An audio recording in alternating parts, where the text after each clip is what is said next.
The afternoon of December 5, 1945, arrived over Fort Lauderdale with a sky so polished it reflected the ocean like a mirror held to the sun.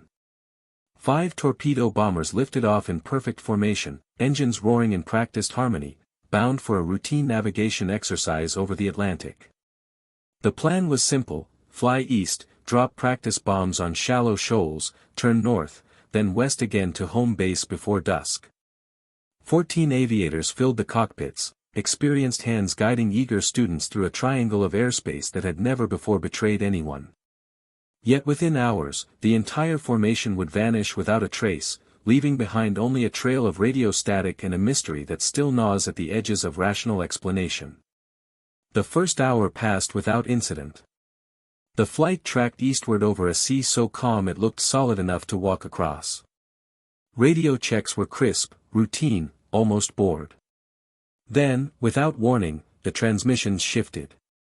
The lead pilot reported both compasses failing simultaneously, an impossibility under normal conditions.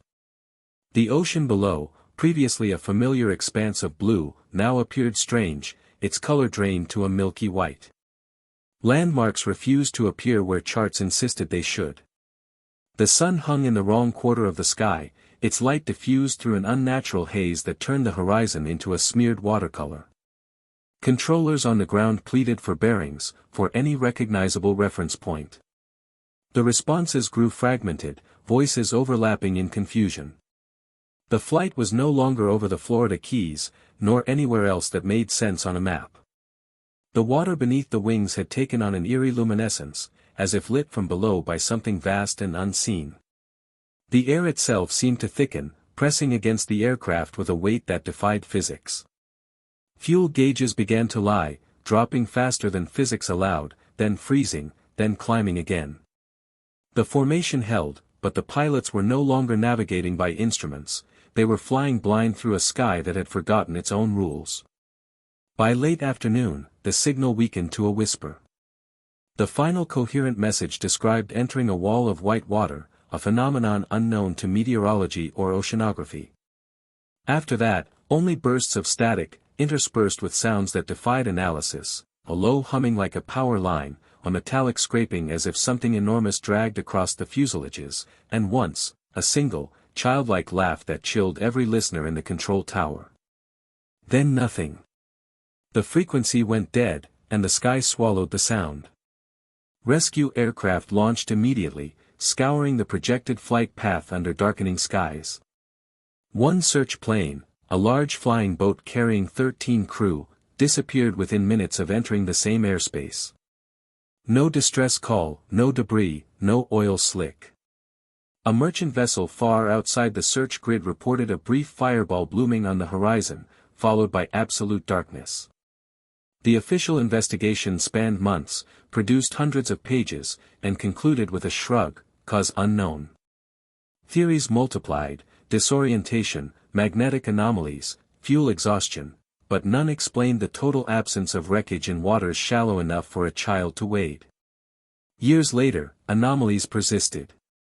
Divers exploring the Bahama banks found geometric shadows on the seabed, perfect rectangles too regular for natural formation, too deep for the missing aircraft to have reached intact. Electronic equipment failed without cause, compasses spun in frantic circles, and underwater microphones captured rhythmic pulses that matched the exact RPM of the lost bomber's engines. In 1991, a salvage operation recovered a tail section from the silt.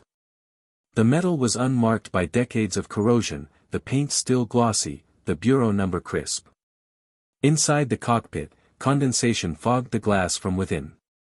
A handprint appeared, 5 fingers, palms slick, then dissolved in the tropical heat before cameras could record it.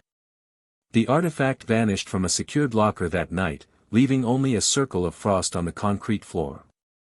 The Bermuda Triangle maintains its vigil. Compasses still falter within its invisible borders. Fishing vessels return with crews aged beyond their years, eyes wide with memories of green lightning that folded the sky like paper.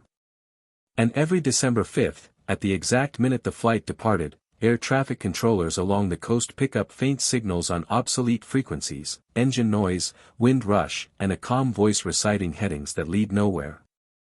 The transmission ends the same way each year, a soft click, as if a headset has been gently replaced on its hook, followed by silence so complete it feels like drowning.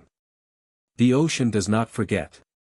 5 aircraft and 27 lives stepped into a routine afternoon and never stepped out. The sky closed without a seam, and the world moved on, except for those who still listen for the silent frequency, still scan the horizon for wings that will never land. If the idea of compasses betraying their masters, of sunlight turning traitor, of voices drifting across a dead channel keeps you checking the locks tonight, then this story has done its job. Smash that subscribe button, turn on notifications, and share your own encounter with the unexplainable in the comments. Because the triangle is always listening. And one day, it might call your name.